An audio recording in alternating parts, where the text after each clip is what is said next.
പരിശുദ്ധ റമദാനിൻ്റെ മുഴുവൻ അനുഗ്രഹങ്ങളും നമുക്ക് മേൽ അല്ലാഹു വർഷിപ്പിച്ചു തരുമാറാണ്. ഈ മാസത്തെ ശരിയായ വിധം പരിഗണിക്കുകയും പാലിക്കുകയും ചെയ്ത അടിമകളുടെ ഗണത്തിൽ അല്ലാഹു നമ്മളെ ഉൾപ്പെടുത്തുമാറാണ്. പരിശുദ്ധ ഖുർആനിലെ 2-ാം അധ്യായം സൂറത്തു ആൽ ഇംറാനിലെ 149-ാമത്തെ ആയത്താണ് ഓതിവെച്ചത്. അല്ലാഹു സുബ്ഹാനഹു വ തആല സ്നേഹപൂർവ്വം മുഅ്മിനീങ്ങളെ വിളിച്ചുകൊണ്ട് പ്രധാനപ്പെട്ടൊരു കാര്യം ഉണർത്തുകയാണ്. يا أيها الذين آمنوا ومؤمنين إن تطيعوا الذين كفروا നിങ്ങൾ അവിശ്വാസികളെ അനുസരിക്കുകയാണെങ്കിൽ, അവർക്ക് വഴങ്ങി ജീവിക്കുകയാണെങ്കിൽ, യറുദ്ദൂകും അലാ അവർ നിങ്ങളുടെ മടമ്പുകാലികളിന്മേൽ അവിശ്വാസത്തിലേക്ക് നിങ്ങളെ മടക്കിക്കൊണ്ടുപോകും. അവിശ്വാസികളെ അനുസരിക്കുകയും വഴിപ്പെടുകയും ചെയ്യുകയാണെങ്കിൽ നിങ്ങളെ നിങ്ങളുടെ മടമ്പുകാലിന്മേൽ അവിശ്വാസത്തിലേക്ക് കൂട്ടിക്കൊണ്ടുപോകും, മടങ്ങിക്കൊണ്ടുപോകും. അഥവാ ഇസ്ലാം നിങ്ങളുടെ ജീവിതത്തിൽ നിന്ന് പതിയെ അസ്തമിച്ച് അവിശ്വാസത്തിലേക്ക് പോകാൻ സാധ്യതയുണ്ട്. ഫതൻഖലിബൂ ഖാസിരീൻ, അങ്ങനെ നിങ്ങൾ നഷ്ടം സംഭവിച്ച ആളുകളായി തീരുകയും ചെയ്യും.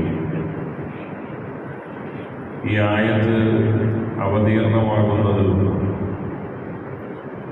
ഉഹദ് യുദ്ധ അനന്തര പശ്ചാത്തലത്തിലാണ്. നമുക്കറിയാം, ബദർ യുദ്ധം പോലെ ആയിരുന്നില്ല ഉഹദ് യുദ്ധം. ഇസ്ലാമിക ചരിത്രത്തിൽ ബദർ പോലെ തന്നെ മറ്റൊരർത്ഥത്തിൽ ബദർ വിജയത്തിൻ്റെ പാഠങ്ങളാണെങ്കിൽ ഉഹദ് പരാജയത്തിൻ്റെ പാഠങ്ങൾ ഈ ഉമ്മത്തിനെ പഠിപ്പിക്കുകയായിരുന്നു.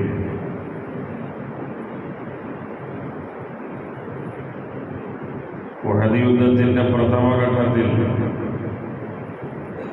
വിജയം ലഭിച്ചു. അതിൻ്റെ 2-ാം ഘട്ടം പരാജയത്തിൻ്റേതായിരുന്നു. നമുക്കൊക്കെ ഏറെക്കുറെ ഉഹദിൻ്റെ ചരിത്രങ്ങളൊക്കെ നമ്മളിൽ അധിക പേര് കേട്ടിട്ടുണ്ട്. പ്രധാനമായും 2-ാം ഭാഗത്ത് പരാജയം സംഭവിക്കാനുള്ള കാരണം നബി സല്ലല്ലാഹു അലൈഹി വസല്ലമയെ പൂർണ്ണമായും അനുസരിക്കുന്ന വിഷയത്തിൽ വന്നുപോയ പറ്റിപ്പോയ ചെറിയ ഒരു വീഴ്ചയാണ്. നബി സല്ലല്ലാഹു അലൈഹി വസല്ലം ഒരു ഭാഗത്ത് ഉഹദ് പർവ്വതത്തിൻ്റെ ഒരു ഭാഗത്ത്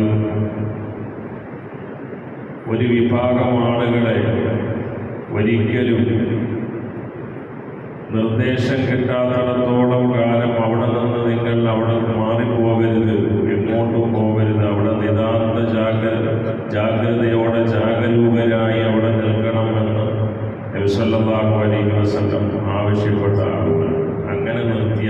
വിന്യസിച്ച സൈന്യം. അപ്പോൾ പ്രഥമഘട്ടത്തിൽ യുദ്ധത്തിൽ അവിശ്വാസികൾക്ക് പരാജയം സംഭവിക്കുന്നു. അവർ തോറ്റോടുന്നു, യുദ്ധക്കളം വിട്ട് തോറ്റോടുന്നു.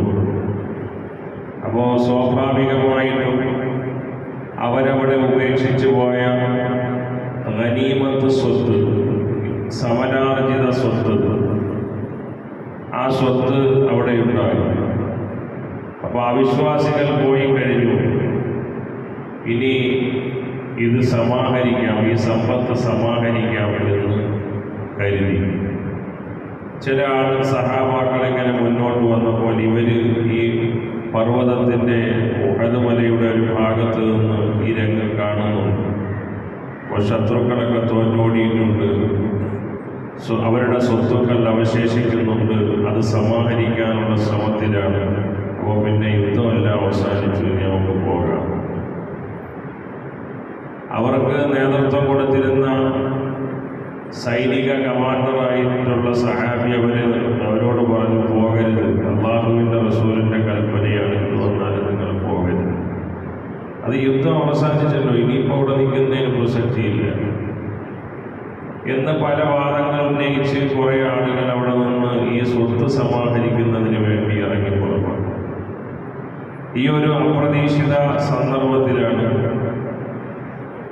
ഈ ഉഹദിലേക്ക് വീണ്ടും, ആ രണഭൂമിയിലേക്ക് വീണ്ടും തിരിച്ചു വരാൻ കഴിയുന്ന ആ ഒരു ഭാഗത്തുകൂടി ശത്രുക്കൾ വീണ്ടും മടങ്ങി വരുന്നു. അത് പിന്നിൽ നിന്ന് വന്ന് അതിശക്തമായ നിലയിൽ ആക്രമിക്കുകയായി. അങ്ങനെയാണ് നബി സല്ലല്ലാഹു അലൈഹി വസല്ലമയ്ക്ക് അവിടെ നിന്ന് ഒരുപാട് ശാരീരികമായ പരിക്കുകൾ പറ്റിയത്, പല്ലുകൾ നഷ്ടമായത്, പടയെങ്കിൽ അത് അവിടെ നിന്ന് തിരുനെറ്റിയിലേക്ക് ഇങ്ങനെ ആഴ്ന്നിറങ്ങിയത്. കുറേ സഹാബാക്കൾ അതുമായി ബന്ധപ്പെട്ട് രക്തസാക്ഷികളാവുകയും ചെയ്തിരുന്നു. അപ്പോൾ ഈ ഒരു പശ്ചാത്തലത്തിലാണ് ഈ ഓതി വയ്ക്കപ്പെട്ട ആയത്ത് അവതീർണമാകുന്നത്. ഈ ആയത്ത് ഇറങ്ങാനുള്ള കാരണം ഉഹദിന് പരാജയം പറ്റിയപ്പോൾ അതിൻ്റെ കാരണം ഒന്ന്, നബി സല്ലല്ലാഹു അലൈഹി വസല്ലമയെ അനുസരിക്കുന്ന വിഷയത്തിൽ വീഴ്ച പറ്റി, പൂർണ്ണമായും അനുസരിക്കുന്ന വിഷയത്തിൽ വീഴ്ച പറ്റി. രണ്ടാമത്തേത് ധനക്കൊതിയാണ് അതിൻ്റെ യഥാർത്ഥ കാരണം. ഗനീമത്ത് സ്വത്ത് ഇങ്ങനെ നേടിയെടുക്കുക, ആ ഒരു ചിന്ത ആ സമയത്ത് വന്നുപോയി. യുദ്ധമൊക്കെ അവസാനിച്ചു. അപ്പോൾ ഈ ഇത്തരം ചില കാരണങ്ങളാണ് അതിൻ്റെ അടിസ്ഥാനപരമായ കാരണം. എന്നാൽ ഇത് വെച്ചുകൊണ്ട് അവിശ്വാസികൾ മുസ്ലിങ്ങൾക്കിടയിൽ നല്ല പ്രചാരണങ്ങൾ നടത്തി. അള്ളാഹുവിൻ്റെ റസൂൽ സ്വല്ലല്ലാഹു അലൈഹി വസല്ലം യഥാർത്ഥ പ്രവാചകനല്ല, നിങ്ങൾക്ക് സഹായം കിട്ടും, നിങ്ങൾക്ക് രക്ഷ കിട്ടും, നിങ്ങൾക്ക് വിജയം കിട്ടും എന്നൊക്കെ പറയുന്നത് ചുമ്മയാണ്. അദ്ദേഹം നിങ്ങളെ കബളിപ്പിക്കുകയാണ് എന്നൊക്കെ പറഞ്ഞിട്ട് ഇങ്ങനെ ഒരു പരാജയം ഏറ്റുവാങ്ങി നിൽക്കുന്ന ഒരു സവിശേഷ ഘട്ടത്തിൽ, മനസ്സ് ദുർബലപ്പെട്ടിരിക്കുന്ന ഒരു ഘട്ടത്തിൽ ഇത്തരം ചില തെറ്റായ സന്ദേശങ്ങൾ പ്രവാചകനെ കുറിച്ച്, പ്രവാചകർ സ്വല്ലല്ലാഹു അലൈഹി വസല്ലമ പഠിപ്പിക്കുന്ന, പ്രബോധനം ചെയ്യുന്ന, പരിശീലിപ്പിക്കുന്ന ദീനിനെ കുറിച്ച്, അള്ളാഹുവിനെ കുറിച്ച്, ദീനുമായി ബന്ധപ്പെട്ട കാര്യങ്ങളെക്കുറിച്ച് ഒക്കെ ഇങ്ങനെ പറഞ്ഞു കൊടുക്കുമ്പോൾ അത് നന്നായിട്ട് എഫക്റ്റ് ചെയ്യും. അത് പ്രവാചകനെ അവിശ്വസിക്കാൻ, പടച്ചവനെ അവിശ്വസിക്കാൻ, ദീനിൻ്റെ കാര്യങ്ങളെ വില കുറച്ച് കാണാൻ ഒക്കെ ഇടവരും. അപ്പോൾ അത്തരം ചില പ്രവർത്തനങ്ങൾ അവിശ്വാസികളുടെ ഭാഗത്തു നിന്നുണ്ടായ ഘട്ടത്തിലാണ് അല്ലാഹു സുബ്ഹാനഹു വ തആല ഈ ആയത്ത് ഇറക്കുന്നത്. നിങ്ങൾ അവിശ്വാസികൾ പറയുന്ന വാക്ക് കേട്ട് അവരെ അനുസരിച്ച് അവർക്ക് വഴങ്ങുകയാണെങ്കിൽ നിങ്ങളെ അവർ കൂട്ടിക്കൊണ്ടുപോകുന്നത് അവിശ്വാസത്തിലേക്കായി. ഇത് ഉഹദിന്റെ പ്രത്യേക പശ്ചാത്തലത്തിലാണ് ഈ ആയത്ത് ഇറങ്ങിയതെങ്കിൽ കൂടി നമ്മൾ ജീവിക്കുന്ന ചുറ്റുപാടിലും ഇതേ സാഹചര്യത്തിൽ നമ്മൾ അഭിമുഖീകരിക്കേണ്ടതുണ്ട്. ഇന്ന് സാമൂഹ്യ മാധ്യമങ്ങളുടെ പ്രതലങ്ങളിലേക്ക് നമ്മൾ കടന്നു ചെല്ലുമ്പോൾ അവിടെ ഇതുപോലത്തെ വസ്വാസുണ്ടാക്കുന്ന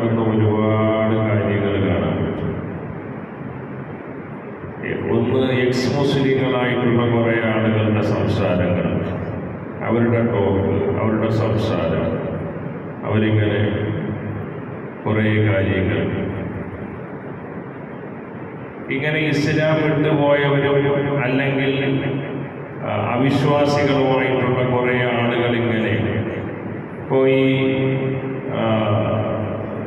സ്വതന്ത്ര ചിന്ത എന്ന പേരിൽ മനോഹരമായ നിലയിൽ ഇസ്ലാം വിരുദ്ധതയാണ് ഉൽപ്പാദിപ്പിച്ചുകൊണ്ട് പ്രസരിപ്പിച്ചുകൊണ്ടിരിക്കുന്നത്. സ്വതന്ത്ര ചിന്ത എന്നാണ് പറയാറ്. അവർ മതത്തെയാണ് എതിർക്കുന്നത്. മതമില്ല, ദൈവമില്ല, അങ്ങനെ ആ ഒരു കൺസെപ്റ്റിനെ എതിർക്കുന്നു. അതേസമയം അവരുടെ പൂർണ്ണമായ എതിർപ്പ്, അവരുടെ പൂർണ്ണമായ എഫർട്ട് അവർ വിനിയോഗിക്കുന്നത് ഇസ്ലാമിനെതിരെയാണ് എന്ന് കാണാൻ കഴിയും. അപ്പോൾ ഇത്തരം നമ്മൾ ബന്ധപ്പെടുന്ന മേഖലകളിലെല്ലാം ഇങ്ങനെ ഇസ്ലാമിനെ വില കുറച്ച് കാണിക്കുന്ന പ്രവാചകർ സ്വല്ലല്ലാഹു അലൈഹി വസല്ലമയുടെ വ്യക്തിത്വത്തെ കളങ്കപ്പെടുത്തുന്ന തരത്തിൽ ഉള്ള കുറേ സംഗതികൾ ഇങ്ങനെ നമുക്ക് കാണാൻ കഴിയും. അവിടെയൊക്കെ ശരിയായ അറിവ് ആർജിക്കുക, കാര്യങ്ങൾ മനസ്സിലാക്കുക എന്നുള്ളതാണ് ഒരു സത്യവിശ്വാസിയെ സംബന്ധിച്ചിടത്തോളം ഏറ്റവും പ്രധാനപ്പെട്ട കാര്യം. മറ്റുള്ളവർ വിരിച്ചിരിക്കുന്ന ഈ വലയിലേക്ക് നമ്മൾ വീണ് കഴിഞ്ഞാൽ നമ്മുടെ വിശ്വാസമാണ് അടിസ്ഥാനപരമായി നഷ്ടപ്പെട്ടു പോവുക. അത് വലിയ നഷ്ടമായിരിക്കുമെന്ന് പരിശുദ്ധ ഖുർആൻ പറയുക. അപ്പോൾ ഇതൊക്കെ കരുതിയിരിക്കണം എന്നത് നമ്മൾ പരിശീലിക്കേണ്ട, പഠിക്കേണ്ട മാസമാണ് പരിശുദ്ധ റമദാൻ.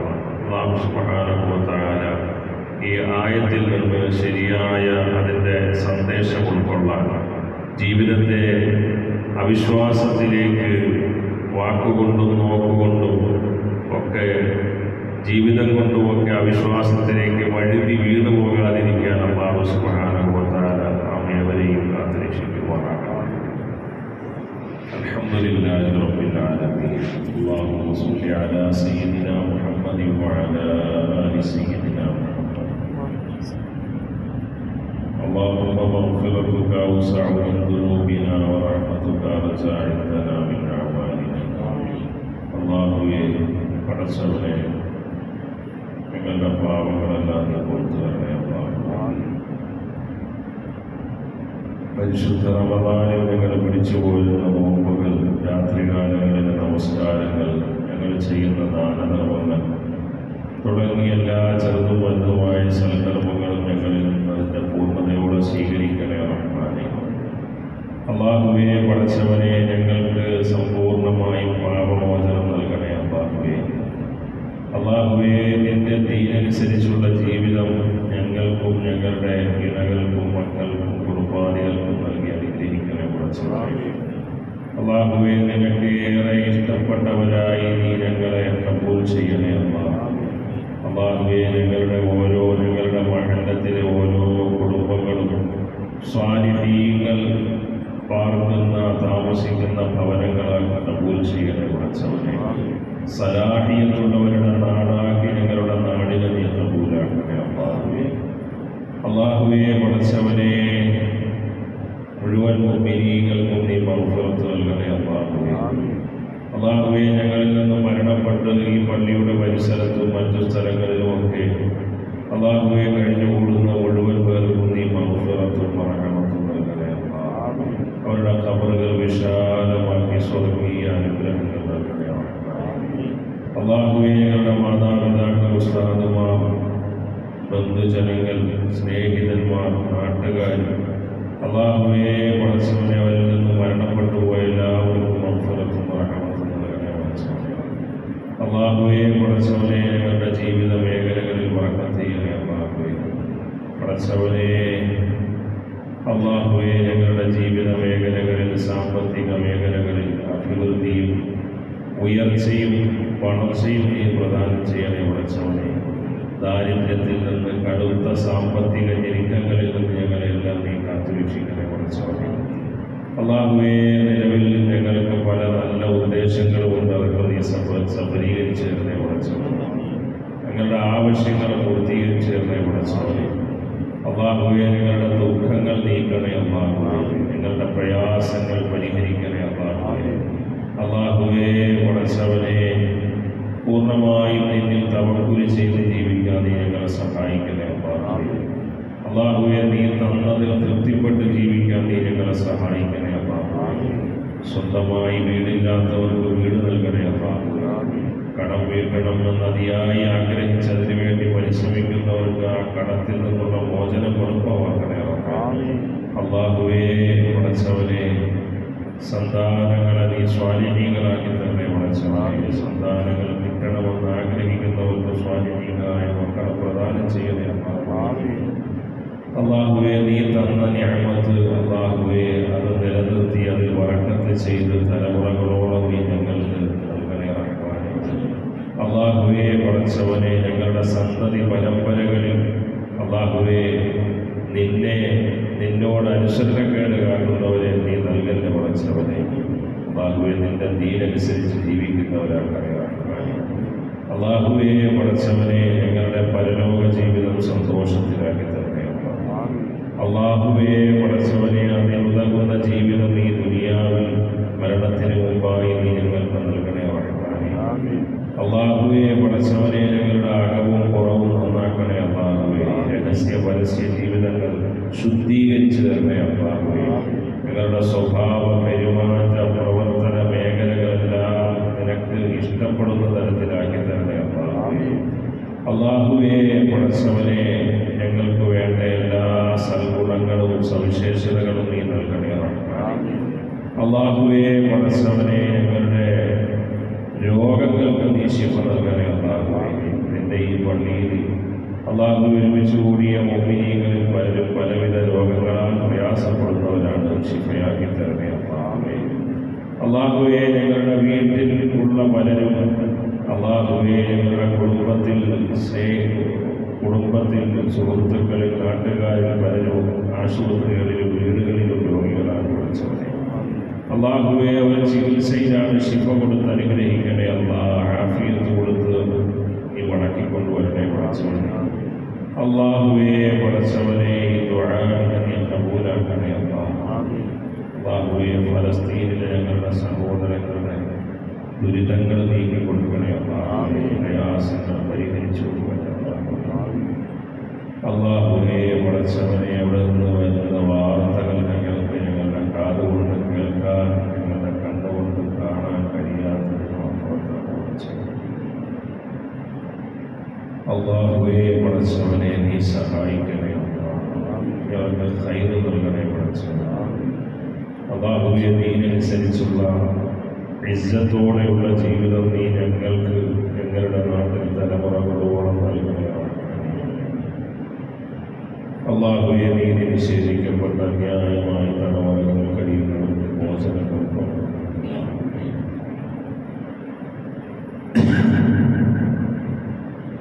അല്ലാഹുവേ. ഈ മാസം കഴിഞ്ഞു കിടക്കുമ്പോൾ ഈ മാസത്തിൻ്റെ ശുപാർശ അല്ലാഹുവേ, ഈ മാസത്തിൻ്റെ നല്ല ശഫാഅത്തിന് ഞങ്ങളെ നീ അർഹരാക്കണേ പടച്ചവനേ. അല്ലാഹുവേ, സർവോപരി നീ ഞങ്ങൾക്ക് ഹുസ്നുൽ ഖാതിമ പ്രദാനം ചെയ്യണേ അല്ലാഹ്. ഹുസ്നുൽ ഖാതിമ പ്രദാനം ചെയ്യണേ അല്ലാഹ്. അല്ലാഹുവേ, പടച്ചവനേ, ഈമാനോടെ ഇസ്സത്തോടെ ജീവിച്ച് ഈമാനോടെ ഉറക്കെ കലിമ ഒഴിഞ്ഞ് അല്ലാഹുവേ, ഷഹാദത്തിൻ്റെ ഉയർന്ന പ്രതിഫലത്തോടെ ഈ ലോകത്ത് നിന്ന് വിട പറയാൻ നീ ഞങ്ങളെ സഹായിക്കണേ അല്ലാഹ്. വസല്ലല്ലാഹു അലാ സയ്യിദിനാ മുഹമ്മദി വആലിഹി വസഹ്ബിഹി അജ്മഈൻ വൽഹംദുലില്ലാഹി റബ്ബിൽ ആലമീൻ.